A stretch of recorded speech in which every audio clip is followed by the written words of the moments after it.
ఎల్లారెడ్డిపేట మండలం రాచర్ల బొప్పాపూర్ గ్రామంలో యూరియా బస్తాల పంపిణీ విషయంలో ఉద్రిక్తత చోటు చేసుకుంది.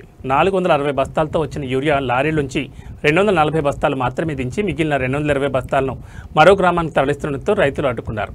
ఈ విషయంపై కాంగ్రెస్ నాయకులతో రైతులు వాగ్వాదానికి దిగారు. ఒక్కో రైతుకు ఒక బస్తా కూడా రాదని ఆందోళన వ్యక్తం చేస్తూ యూరియాను వేరే గ్రామానికి తరలించకుండా రైతులు అడ్డుకున్నారు. దీనిపై స్థానిక పోలీసులు స్పందించి పరిస్థితిని అదుపులోకి తెచ్చే ప్రయత్నం చేస్తున్నారు.